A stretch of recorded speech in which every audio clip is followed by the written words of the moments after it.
हमें everyday time के बारे में बताना होता है, राइट। ये जितने स्ट्रक्चर्स देख रहे हैं आप 7-8 स्ट्रक्चर्स यहाँ पे देख रहे हैं। यहाँ पे डिफरेंट सिचुएशन में डिफरेंट मॉडल्स के साथ, डिफरेंट टेंसेस के साथ हम कैसे समय बताएंगे, कैसे हम समय को यूज़ करेंगे टाइम को बताने के लिए, किस तरीके से हम सेंटेंसेस फ्रेम करेंगे, ये सारे स्ट्रक्चर जानकर के आप सीख जाएंगे और अंत तक आप ये देख पाएंगे कि समय से संबंधित जो भी चीज़ आपको कहना है, राइट, ये आप कह सकने के काबिल होंगे, बशर्ते कि इस वीडियो को आप अंत तक देखें।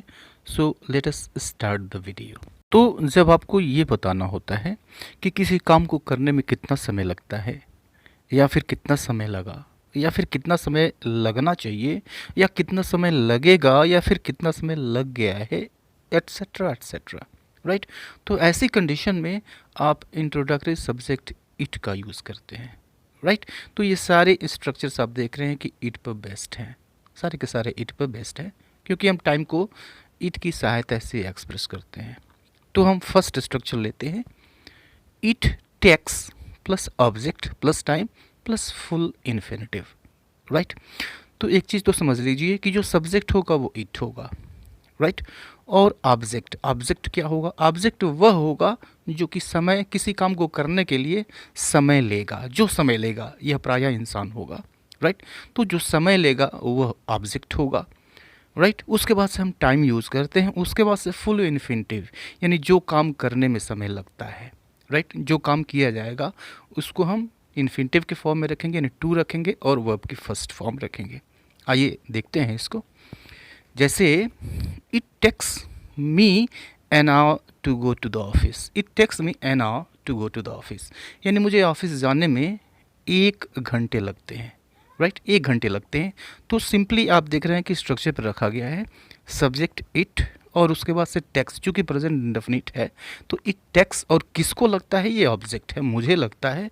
उसके बाद से टाइम हमने रखा 1 आवर, और उसके बाद से इन्फिनिटिव, क्या करने में? तो जाने में, टू गो, और शेष चीज टू द ऑफिस। तो सिंपल है, वेरी सिंपल, राइट। समझ गए? तो बहुत ही सिंपल है। Means it takes me an hour to go to the office. एक सेंटेंस हम क्वेश्चन वाला लेते हैं। देखिए, how much time does it take you to come here, यानी तुमको यहाँ आने में कितना समय लग जाता है या फिर लगता है। प्रेजेंट इंडेफिनिट है, राइट। तो how much time question word हो गया। क्वेश्चन वर्ड के बाद हम प्रेजेंट इंडेफिनिट में डू या डज का यूज़ करते हैं। यहाँ पे डज का यूज़ होगा, उसके बाद सब्जेक्ट आता है, सब्जेक्ट इट का हम यूज़ कर रहे हैं, राइट। उसके बाद से जो मेन वर्ब है उसकी फर्स्ट फॉर्म आती है, मेन वर्ब यूज़ कर रहे हैं, टेक, तो टेक होगा, टेक, और उसके बाद से ऑब्जेक्ट किसको लगता है? तो तुमको, मीन्स यू, और इन्फिनिटिव रख दीजिए, क्या करने में? तो यहाँ आने में, टू कम हियर। तो ये हो गया how much time does it take you to come here, यानी तुमको यहाँ आने में कितना समय लगता है, राइट। एक और सेंटेंस देखिए, it takes me half an hour, it takes me half an hour, यानी मुझे आधा घंटा लगता है, राइट। अब देखिए यहाँ ये नहीं बताया गया कि क्या करने में लगता है, क्या करने में लगता है ये नहीं बताया गया। तो जो काम के बारे में नहीं दिया हुआ है तो हमने इन्फिनिटिव भी नहीं यूज़ किया। तो काम के बारे में नहीं दिया है तो आप इन्फिनिटिव ना यूज़ करें, ऐसा नहीं भी हो सकता है। इन्फिनिटिव न भी यूज़ करना पड़े, ऐसा भी हो सकता है, राइट। एक और सेंटेंस देखिए, क्वेश्चन लीजिए, how much time does it take one to learn English, how much time does it take one to learn English, यानी किसी को इंग्लिश सीखने में कितना समय लगता है। स्ट्रक्चर सेम है, कहीं कोई डिफरेंस नहीं है। It takes him no time to mix with people, it takes him no time to mix with people, यानी उसे लोगों से मिक्स होने में, यानी घुलने मिलने में समय नहीं लगता है, राइट। Present indefinite, okay. ता है, ती है, ते हैं, आप जानते हैं कि लास्ट में आता है। तो इस संबंध में आप अगर समय बताने की बात आती है कि किसी काम को करने में कितना समय लगता है, आप इस स्ट्रक्चर का यूज़ कीजिए प्रेजेंट इंडेफिनिट में। आगे देखते हैं, पास्ट इंडेफिनिट को भी देख लेते हैं। Means it took plus object plus time plus full infinitive, right. Example देखिए, it took a long time, it took a long time means इसमें काफ़ी समय लग गया, लॉन्ग टाइम, काफ़ी समय इसमें लग गया, स्ट्रक्चर पे रखा गया है, कहीं कोई दिक्कत नहीं है। It took a long time for the wound to heal, it took long time for the wound to heal, यानी घाव को भरने में काफ़ी समय लग गया। तो एक चीज़ का आपको ध्यान रखना है कि जो हम ऑब्जेक्ट यूज़ कर रहे हैं, अगर यह कोई व्यक्ति हुआ तो सीधा सीधा ऑब्जेक्ट आएगा, जैसे पिछले सेंटेंस में आया हुआ है। पीछे के सेंटेंसेस में आपने देखा सीधा मी आया था, उसके पहले किसी भी प्रीपोजिशन का यूज नहीं हुआ था। लेकिन अगर यह कोई वस्तु है तो वह भी ऑब्जेक्ट ही है, लेकिन उसके पहले फॉर आ जाएगा। जैसे यहाँ पे आया हुआ है, it took a long time for the wound to heal. यहाँ पे घाव की भरने की बात हो रही है कि घाव को भरने में काफ़ी समय लग गया, तो घाव के पहले यह ऑब्जेक्ट है, इसके पहले फॉर आ गया, for the wound to heal. Okay, आगे देखते हैं, एक और सेंटेंस देख लेते हैं। It took him 5 years to become a CA, यानी उसको CA बनने में 5 साल लग गए। अब यहाँ पर आप देख रहे हैं कि हिम के पहले ये ऑब्जेक्ट है, आदमी है, हिम के पहले कोई प्रेपोजिशन नहीं आया, लेकिन कोई वस्तु होगी तो आएगा। एक क्वेश्चन लीजिए, how much time did it take for the house to get built. How much time did it take for the house to get build, यानी घर को बनवाने में कितना समय लग गया। राइट, तो यहाँ पे देखिए कि ऑब्जेक्ट जो आया द हाउस, राइट, उसके पहले फॉर आ गया है, निर्जीव चीज़ है, वस्तु है, तो इसके पहले फॉर। तो इस तरह से आप फॉर का यूज़ करेंगे। Right, it took 10 years, it took 10 years, यानी इसमें 10 साल लग गए। राइट, पास्ट इंडेफिनिट, ये सारे सेंटेंसेस पास्ट इंडेफिनिट के थे, कहीं कोई दिक्कत नहीं है। सिंपली आप स्ट्रक्चर पे रखिए, अगर ये बताना हो कि कोई काम करने में कितना समय लग गया।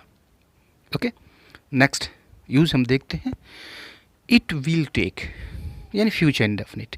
It will take plus object plus time plus full infinitive. Okay, example देखिए, it will take you 3 months to learn English. It will take you 3 months to learn English, यानी तुमको इंग्लिश सीखने में 3 महीने लगेंगे। कहीं कोई दिक्कत, वीडियो को ध्यान से देखेंगे। राइट, ज़रूरत पड़े तो आप इसको नोट भी करते चलें तो बड़ी अच्छी बात होगी, फिर आपको ये भूलेगा नहीं। अगला एग्जाम्पल देखते हैं, it won't take you long. It won't take you long, यानी तुम्हें ज़्यादा समय नहीं लगेगा। It will take some more time, यानी इसमें थोड़ा सा समय और लगेगा। It will take me less than an hour, यानी मुझे 1 घंटे से भी कम समय लगेगा। या फिर क्वेश्चन एक ले लीजिए, how long will it take me to get well. How long will it take me to get well, यानी मुझे ठीक होने में कितना वक्त लगेगा। राइट, नोट करते चले तो बड़ी अच्छी बात होगी, ये आपको याद रहेगा, सीख सकते हैं अच्छी तरह से। आगे का स्ट्रक्चर हम देखते हैं, मे के साथ। इट मे टेक, यानी लग सकता है, कितना समय लग सकता है, संभावना आप यहाँ पे बताएंगे, पॉसिबिलिटी बताएंगे कि इतना समय लग सकता है या फिर कितना समय लग सकता है। It may take plus object plus time plus full infinitive, तो कहीं कोई अंतर नहीं है, बस इस हिस्से में अंतर है, इट मे टेक, इसी हिस्से में अंतर है। जैसे देखिए, it may take me some more time. It may take me some more time, यानी मुझे थोड़ा और समय लग सकता है, कुछ और समय मुझे लग सकता है। या फिर it may take you some time to get mix with them, यानी तुम्हें कुछ और समय उनसे घुलने मिलने में लग सकता है। एक और सेंटेंस लीजिए, it may take some more time to learn English, यानी तुम्हें इंग्लिश सीखने में कुछ और समय लग सकता है। It may take the whole day, पूरा दिन लग सकता है।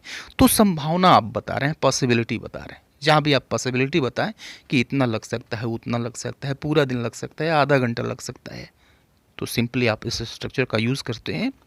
नेक्स्ट यूज़ हम देखते हैं, next structure, it should take. It should take, should मतलब होता है चाहिए, आप जानते हैं। इट शुड टेक मीन्स लगना चाहिए, तो यह भी क्या है, संभावना है, यह आपका अनुमान है, यह भी आपका गेस है। It should take plus object plus time plus full infinitive. कुछ एग्जाम्पल्स देख लेते हैं। It should take 2 days to complete, यानी पूरा होने में 2 हफ्ते लगने चाहिए। या फिर एक और सेंटेंस देखिए, it shouldn't take me long to reach home. It shouldn't take me long to reach home, यानी मुझे घर पहुंचने में ज़्यादा समय नहीं लगना चाहिए। लॉन्ग, ज़्यादा समय। राइट, आगे हम एक और सेंटेंस देखते हैं, it shouldn't take much time, काफ़ी समय नहीं लगना चाहिए।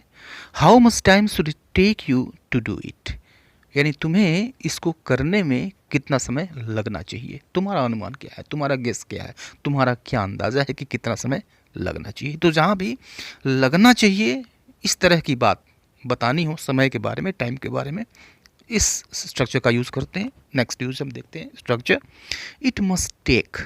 तो यहाँ भी मतलब वही है, राइट। थोड़ी सी निश्चितता आएगी, थोड़ी सी नहीं आएगी, 100% आ जाएगी। जहाँ पर बिल्कुल पक्का हो, लगना ही लगना है, बचा नहीं जा सकता, 1 घंटा लगेगा तो लगेगा। इट मस्ट टेक यानी इसमें लगना चाहिए, plus object plus time plus full infinitive. जैसे देखिए it must take at least 3 days, यानी इसमें कम से कम 3 दिन तो लगने ही चाहिए, लगने ही चाहिए, पक्का है, इससे कम नहीं लग सकता, ये मेरा अंदाज़ा है, 100% मैं पक्का हूँ, फिर मैं कह रहा हूँ it must take at least 3 days।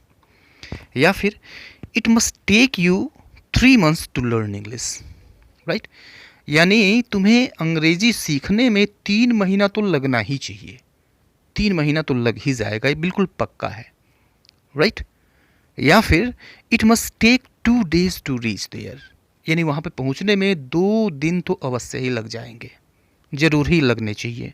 तो इस तरह से जब पक्की बात हो तो इट मस्ट टेक यूज़ करिए। It must take more than a week, यानी 1 हफ्ता से ज़्यादा लग ही जाएगा, राइट। तो बात पक्की हो कि इतना होना ही चाहिए, इतना टाइम लग ही जाएगा, लग ही सकता है, लग ही जाना चाहिए, तो फिर हम मस्ट का यूज़ करते हैं, it must take. Next structure देखते हैं इट इज़ टेकिंग, यानी लग रहा है, यानी कितना समय लग रहा है, काफ़ी समय लग रहा है, बड़ा कम समय लग रहा है, इस तरह की बात बतानी हो कंटिन्यूअस में, इस स्ट्रक्चर का यूज़ करते हैं हम। It is taking plus object plus time plus full infinitive. जैसे देखिए एग्जांपल देखिए it is taking you too much time, यानी तुमको बड़ा समय लग रहा है, काफ़ी समय ले रहे हो तुम, काफ़ी समय तुम्हें लग रहा है। Why is it taking you so much time, यानी तुम्हें इतना समय क्यों लग रहा है। This is why it is taking me too long, this is why it is taking me too long, इसीलिए मुझे ज़्यादा समय लग रहा है।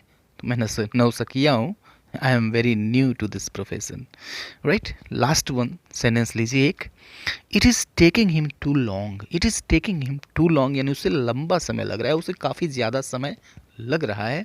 And this is the last structure, right. It has taken plus object plus time plus full infinitive. तो it has taken means समय लगा है, यानी जब आपको ये बताना हो कि कोई काम करने में कितना समय लगा है, राइट, तो इस स्ट्रक्चर का यूज़ करते हैं, प्रेजेंट परफेक्ट है, ओके। एग्जाम्पल देखिए how long has it taken you to achieve your goal, यानी तुम्हें अपना गोल प्राप्त करने में कितना समय लगा है। It has taken me 3 years, it has taken me 3 years, यानी मुझे 3 साल लग गए हैं। It has taken me the whole day to answer you, यानी तुम्हें उत्तर देने के लिए मुझे पूरा दिन लग गया, तुम्हारा उत्तर मैं पता करता रहा, फिर जब मैं जान गया फिर मैंने तुमको बताया है। It has taken me the whole day to answer you, right. एक और एग्जाम्पल ले लीजिए, it has taken years to achieve this position, यानी इस पोजीशन को प्राप्त करने में सालों लग गए हैं, सालों लग गए हैं, राइट। तो ये प्रेजेंट परफेक्ट का था। जो चीज़ें आपके लिए बिल्कुल नहीं हैं उनका नोट्स बनाते चलें, राइट, रिटन फॉर्म में रखें, ये आपके लिए काफ़ी अच्छा रहेगा, वो आपको हमेशा याद रहेगा, जब चाहें तब उसको आप देख सकेंगे। मिलते हैं नेक्स्ट वीडियो में, तब तक के लिए